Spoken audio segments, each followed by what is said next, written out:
Cécile, j'ai 73 ans. Je fais de la chaise longue et j'ai une belle issue.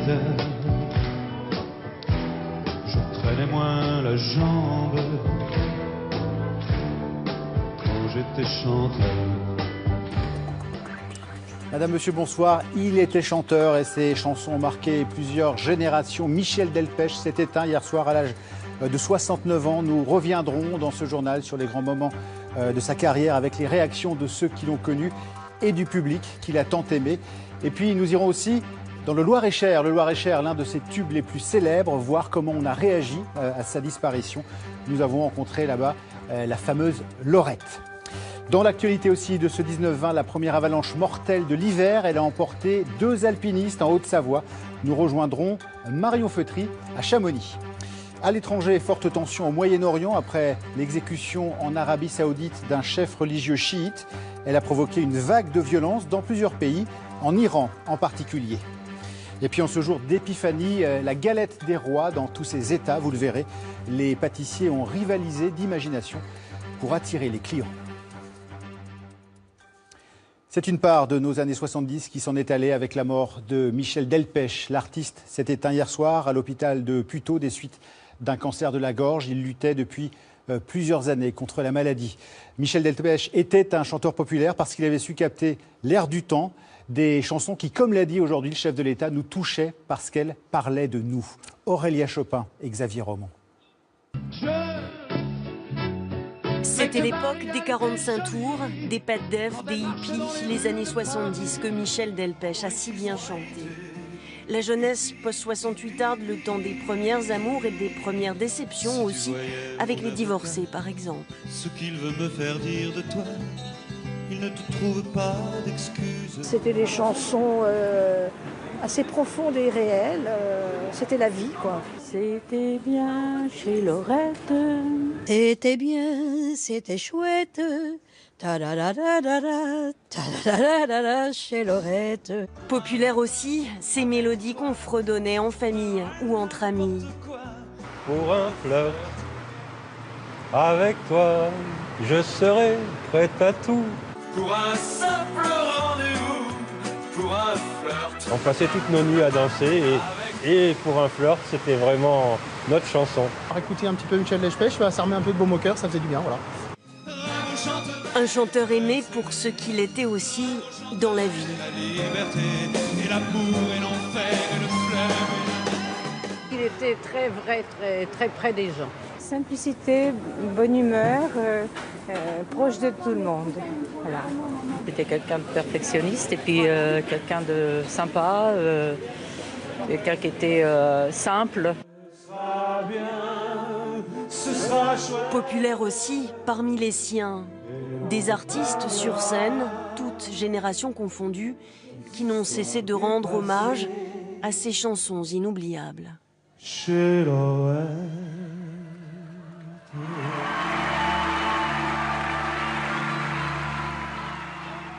Oui, chez Laurette, quand j'étais chanteur, le chasseur, les divorcés, ces chansons et bien d'autres font partie de notre patrimoine. Delpech, c'est une voix, un sourire et des tubes inoubliables.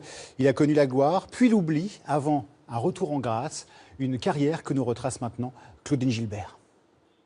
Ce sera bien, ce sera chouette.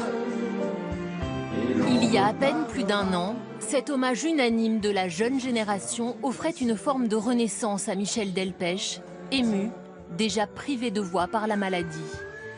C'est un grand honneur et une grande joie de voir que plusieurs générations continuent à les fredonner, à les connaître très bien. Michel Delpech aura ainsi connu la rédemption après la gloire des années 60, suivie de l'enfer de la disgrâce. C'était un chanteur des années 60-70 qui a fait tellement de tubes qu'il avait fini par être détesté par une partie du métier, par l'intelligentsia, par les journalistes, par une partie de la critique et même une partie du public dans les années 80-90. Il en avait beaucoup souffert. Et à l'aube des années 2000, il était revenu. Lorsqu'il émerge dans les années 60, il affiche des influences à contre-courant des yéyés. Brassens, Aznavour, Beko. Ils sont tellement extraordinaires. Ah oui. C'est peut-être un peu pour ça d'ailleurs que je n'ai pas confiance en moi. Et pourtant, le succès est quasi immédiat.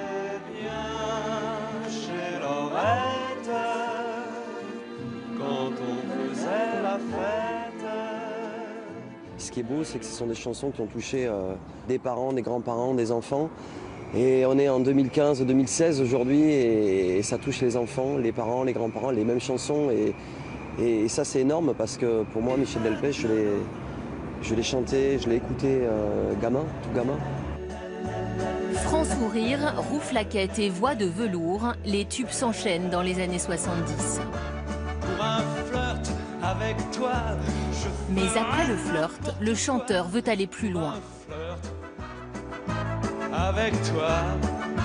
J'ai pas envie de faire des chansons importantes parce que je suis pas un chanteur à message, mais j'ai envie de raconter des choses de la vie plus intéressantes. Si tu voyais mon avocat, ce qu'il veut me faire dire de toi, il ne te trouve pas d'excuses. Vous écoutez une chanson de Michel Delpech, vous revoyez la couleur du pays à ce moment-là, comment les gens étaient habillés, qu'est-ce qu'on lisait comme journaux, qu'est-ce qu'on fumait comme cigarettes, comment on aimait. Voilà, c'est ça les chansons de Michel Delpech. Elles racontent un moment de vie de l'histoire de France, de la petite histoire de France qui s'inscrit dans une plus grande histoire de France. Après les sommets du succès, Michel Delpech sombre dans le gouffre de la dépression. Elle durera plusieurs années. Une absence entrecoupée de brefs comebacks où il regoute au plaisir de la scène.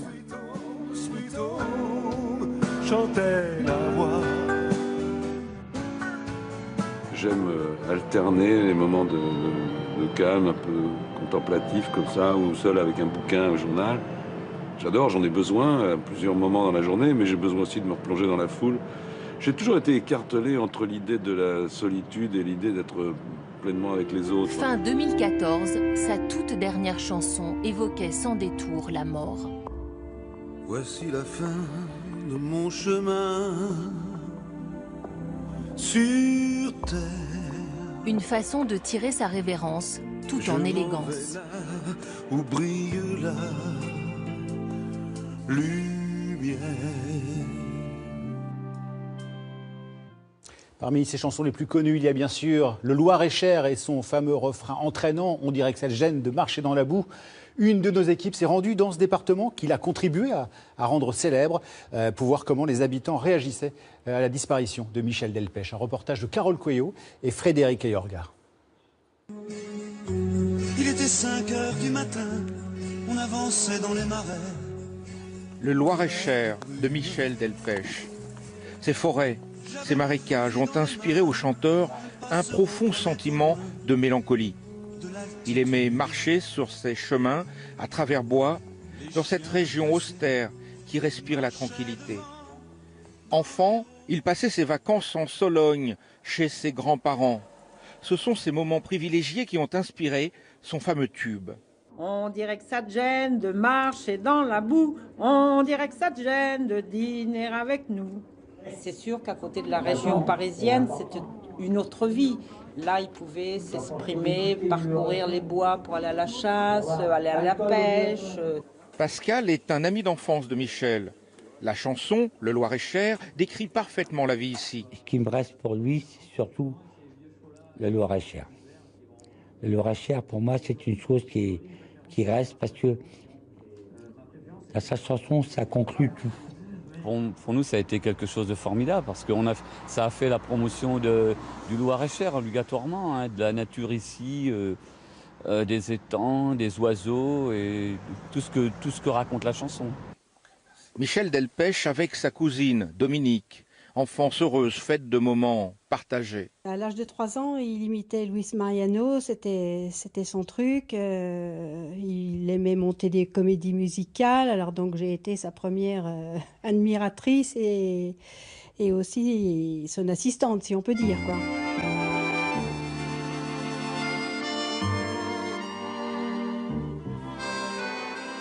Elle, c'est Laurette, celle de la chanson, avec son café devenu mythique.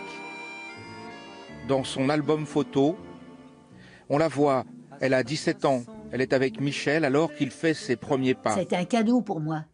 Ça a été un cadeau. Mes parents venaient de se séparer. Je vivais seule avec mon père dans un café, imaginez-vous. Et Christiane qui me le confiait, on allait à Paris, on emmenait Michel, elle m'emmenait, on allait le promener dans le landau, j'étais de la partie. Le baptême a été fait au café. Son baptême a été fait au café. On ne s'est jamais quittés, on était comme de la famille. L'amie, la confidente est désormais seule. Michel n'est plus là, Laurette vit dans son souvenir. Autre chanson emblématique de Michel Delpech, Quand j'étais chanteur, qui a même été le titre d'un film il y a quelques années. Un film inspiré de la vie d'un chanteur de bal auvergnat, Alain Chanon. Nous l'avons rencontré et il continue d'interpréter des tubes de Delpech, des tubes qui ne vieillissent pas. Charline Coca et Jean Jagex. J'ai mon rhumatisme qui devient gênant. Alain Chanon chante Delpech depuis plus de 40 ans. Ma pauvre Cécile, j'ai 73 C'est un des chanteurs incontournables de son répertoire. Je fais la chaise longue. C'est de la bonne variété, moi j'adore ces textes, j'ai toujours aimé. La première chanson de Michel Delpech, j'ai dû la chanter en 69, c'était White is White, j'étais dans un petit orchestre. Mais j'ai toujours chanté du Michel Delpech. Il connaît par cœur les chansons phares de l'artiste. Les Divorcés, Le Loir-et-Cher ou Pour un flirt.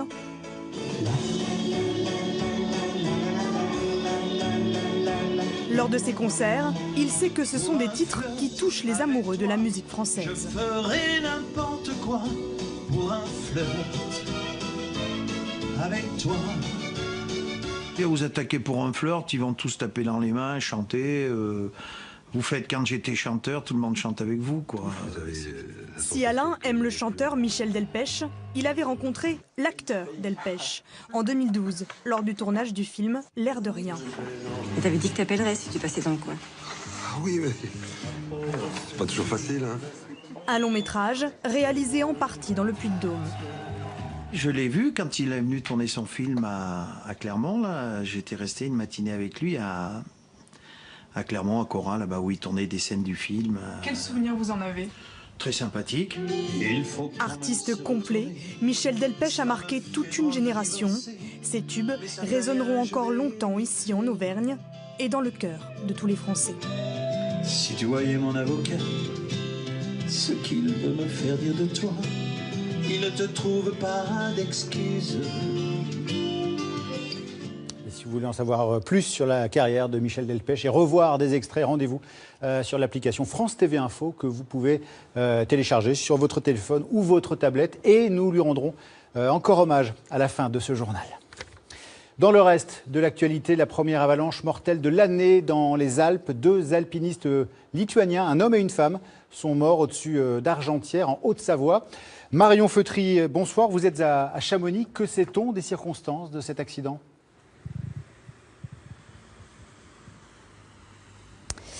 Alors ce qu'on sait, c'est que 3 alpinistes lituaniens étaient en train de faire l'ascension de la petite aiguille verte dans le secteur des Grands Montées à Chamonix lorsqu'ils ont été emportés par cette avalanche.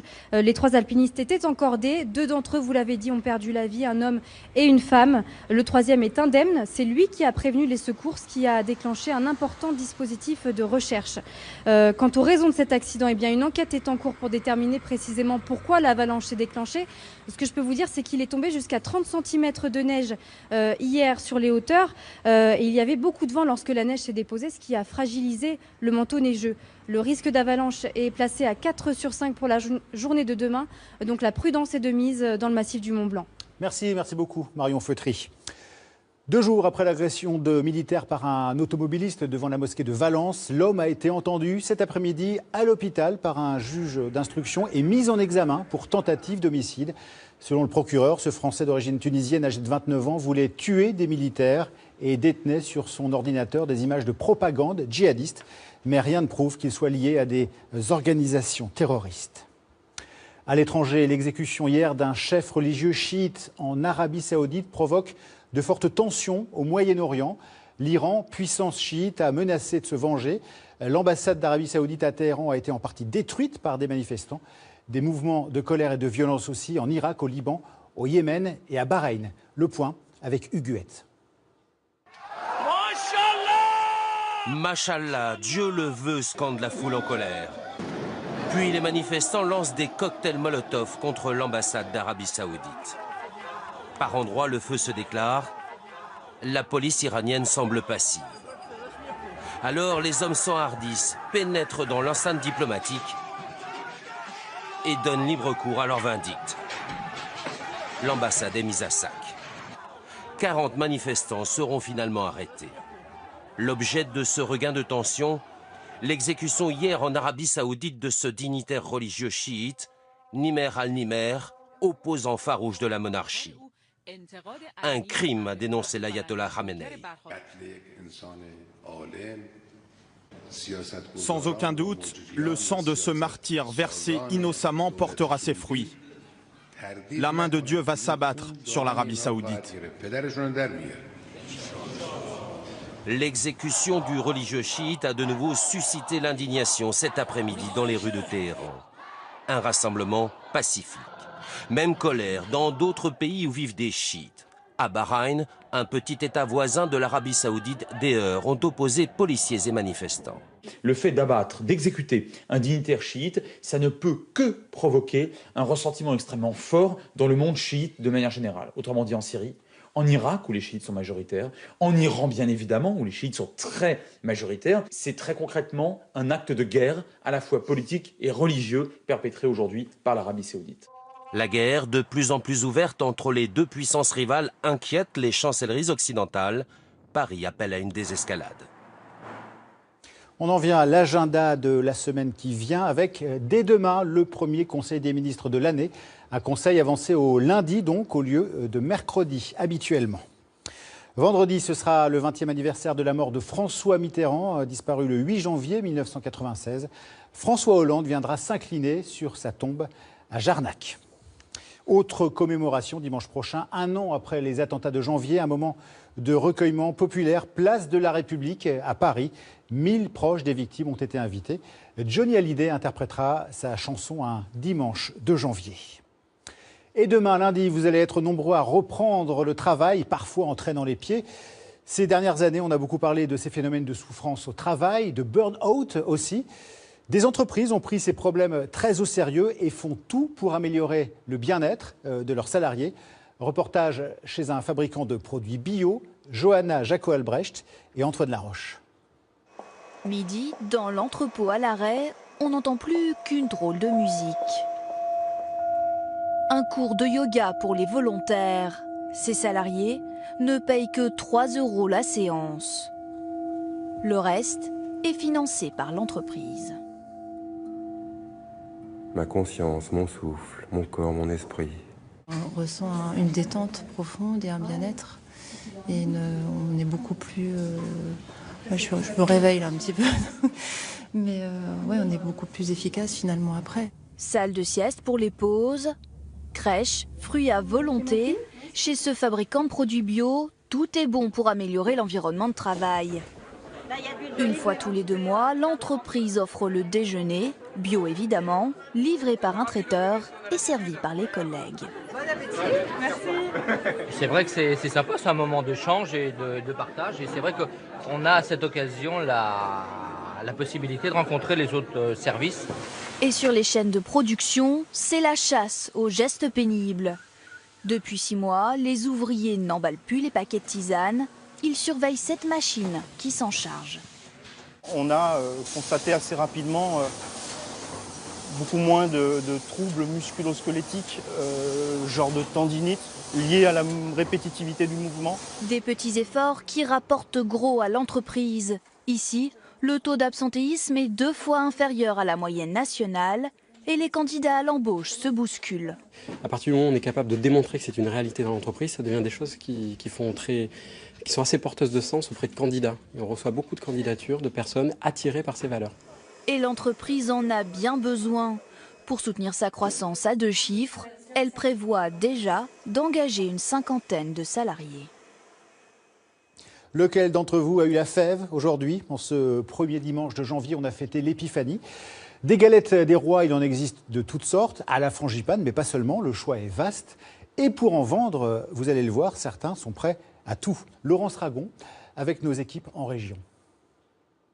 Cette année, la fève ne rentrait pas dans la galette, elle est garée devant la boulangerie.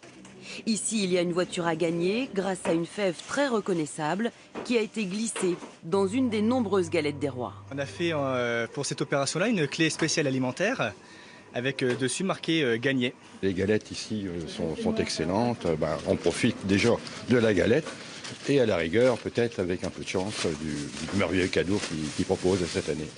Près de Nancy, cette pâtissière a une idée éblouissante. Offrir des diamants de 0,2 carats à des heureux gourmands. Pas question de se casser les dents sur le bijou, le diamant ne sera pas dans la galette. Nous avons mis il y a déjà 3-4 jours le diamant, le faux diamant dans les galettes. Là, nous refabriquons donc des galettes traditionnelles avec des fèves, les masques, les cadres de peintres de Lorraine. Mais après, tout sera mélangé, donc on ne sait absolument plus où est la fève gagnante. Le faux diamant permettra de récupérer le vrai à la boulangerie. Il est d'une valeur de 600 €. Pourquoi pas tenter la chance de gagner un beau petit diamant? Je pense que c'est un des arguments premiers. Mais maintenant, je passerai régulièrement devant, donc je m'arrêterai. Ce sera ma future boulangerie. Galette classique, à la frangipane, à la pomme ou à la framboise, l'épiphanie est une fête religieuse. La tradition de la galette des rois, c'est surtout la fête de la gourmandise et de plus en plus, un bon coup de publicité pour tous les artisans boulangers. Deux mots de sport à présent. D'abord, les 32e de finale de la Coupe de France de football. Pas de grosse surprise ce dimanche. Le Paris Saint-Germain s'est qualifié sans forcer contre les amateurs de Wascal en gagnant 1-0 grâce à un but de l'inévitable Zlatan Ibrahimovic. Le match avait lieu à Lille. Et puis en voile, pour l'équipage du Spindrift 2, le rêve s'est envolé. Le plus grand multicoque au monde, skippé par le Français Yann Guichard, ne battra pas le record du monde sans escale en moins de 45 jours. Il était dans la course jusqu'au Cap Horn, mais les conditions météo défavorables dans l'Atlantique ces derniers jours ont eu raison de ses ambitions. Le trophée Jules Verne est donc toujours détenu depuis 2012 par Loïc Perron. Merci d'avoir suivi ce journal. Tout de suite, la météo de Fabienne Amiac. À 20h55, ne manquez pas l'hommage de France 3 à Michel Delpech. Discographie, une émission de 2 heures. Des chansons, des témoignages, un beau moment nostalgique. En voici tout de suite un extrait. Delpech, au milieu des années 70, invité de Midi Première à l'Élysée avec le président Giscard d'Estaing. Excellente soirée à vous et à bientôt. Je sais, Monsieur le Président, que vous connaissez sa chanson, ses chansons. Et il y en a une que vous aimez particulièrement, je crois. Elle s'appelle Le Chasseur. Oui, c'est une très jolie chanson, parce que, si je m'en souviens bien, c'est la chanson de quelqu'un qui part avec son chien, d'ailleurs, oui, qui voit passer des oies dans le ciel, et puis ensuite d'autres oiseaux, et qui finalement, tout à coup, se dit, moi, j'ai pas envie de les chasser, j'ai pas envie de les tuer, et qui simplement regarde la vie, la nature. Il était 5 h du matin, on avançait dans les marais, couverts de brume. J'avais mon fusil dans les mains, un passereau prenait au loin de l'altitude. Les chiens pressés marchaient devant dans les roseaux. Par-dessus les temps, soudain j'ai vu passer les soies sauvages. Elles s'en allaient vers le midi, la Méditerranée. Un vol de perdreaux par-dessus les champs montait dans les nuages. La forêt chantait